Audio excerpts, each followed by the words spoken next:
black shutters, Flemish wrought iron, both of which were signs of wealth at the time. Many of the houses contained a third floor that is narrower than the first or second floors, giving it thus an impression from right below the house that the house was taller than it actually was. Right behind me is an example of a coffin door. Weird appearance there. Built for the easy passage of coffins with dead bodies inside, for the memorial services inside the house before burial. A more romantic explanation behind the coffin door's appearance is that women with large hoop skirts could enter the house and exit without damaging the skirts, so let's be realistic. The houses are made for the dead in mind, not for pretty skirts. History is not always so romantic. Right across from me is the Phillips Mansion, the only house on Chestnut Street open to the public. My last name being Phillips, I am actually in no way related to that branch of the Phillips family, as they are spectacularly wealthy, having a very long history in Salem and the area. They are the benefactors, that branch of the family, of the Phillips Academy and Phillips Exeter Academy, respectively, in Massachusetts and New Hampshire.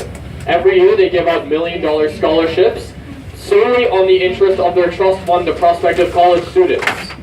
I obviously do not benefit from this branch of the family. Right here is, in my opinion, the most interesting house on the street, as it is covered in beautiful ivy. This ivy, however, is invasive, and I really hope they get around to cutting it at one point. Pretty pink flowers, though, below the ivy. This street really being bedecked with greenery, such as the wealth and prestige of the residents who live in this area for the most part. One of the higher rent parts of the city, still is actually, always has been. Right across from me is the smallest house on Chestnut Street, lived in at one point by Nathaniel Hawthorne and his family.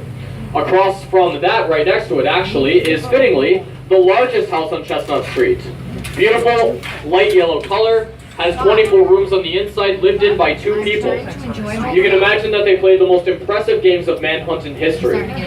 Personally, I would never be found if I had organized a game of manhunt there. The Flemish bonded iron, as I mentioned, was imported from England, and it was suggested if you could afford to line your mansion with that iron, you were seen as wealthy, indisputably. Right behind me is Hamilton Hall, built in 1805 out of bricks, named for Alexander Hamilton. It is and always has been a gathering place for parties, other social gathering fun things. Across from it once lay the strictest Puritan church in Salem. The deacon of this Puritan church was not a very popular man. He was also extremely strict. Every Saturday night, he would write down the names on a list of people who he noticed walking into Hamilton Hall who belonged to his church. And the following Sunday morning, every week he did this. He would read aloud those names off the list, publicly denouncing them and stating that they would go to hell for dancing and enjoying life and not doing other things that he considered evil. One day his church mysteriously burned to the ground. He unsuccessfully tried to get funds from the city to reestablish his church, and he eventually moved out of the city, being as unpopular as he was, never to disturb partygoers at Hamilton Hall again.